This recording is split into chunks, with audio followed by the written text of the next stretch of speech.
This video I'm going to show you the top bar and some things about the editor itself. So on the left hand side you see where it says manage pages. You can actually manage pages there, or you can do it up here in the top left. And the great thing about that is that if I'm in add element, I'm dragging and dropping an element in my website somewhere, I can just easily come up to the next page and go to that page instead of coming all the way back here, backing out through menu and managing pages that way. So that's pretty good help. The next thing is the the three devices. So you get your desktop, laptop, you have your tablet, and your smartphone. And by going to one of these, you can actually edit by device. So I'm also going to take this menu bar right here, and I'm going to just shift over to the left. That way I can work on the whole device by itself.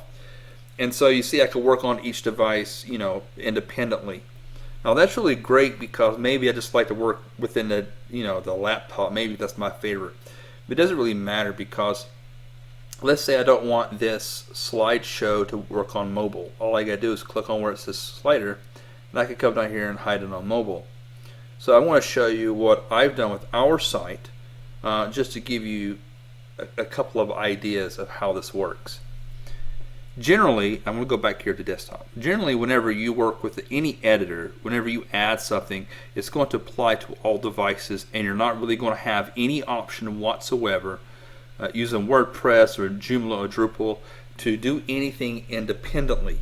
And that's a big problem because not many people want their smartphone website to look like their desktop site. So you see here, as you look, I do have a slideshow, a couple of images down below. Yes, correct.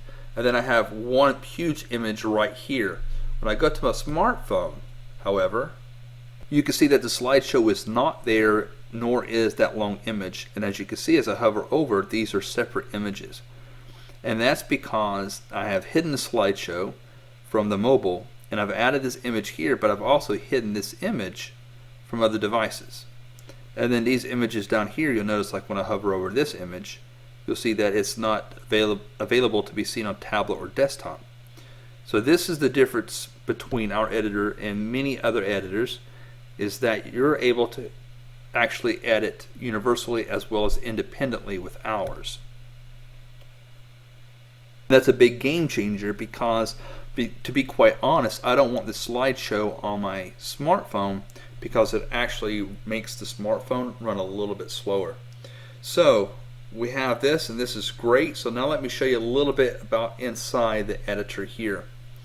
What you have to be aware of is what elements and rows are. So basically this is a row.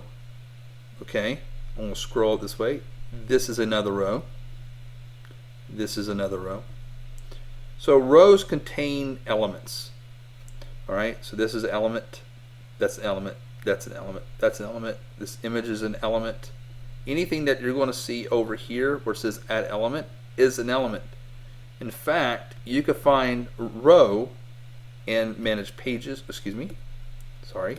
add element. If you scroll down, you're going to see where it says 2 columns, 3 columns, 4 columns. So what you're doing here is you're actually inserting, let's go to 3 columns.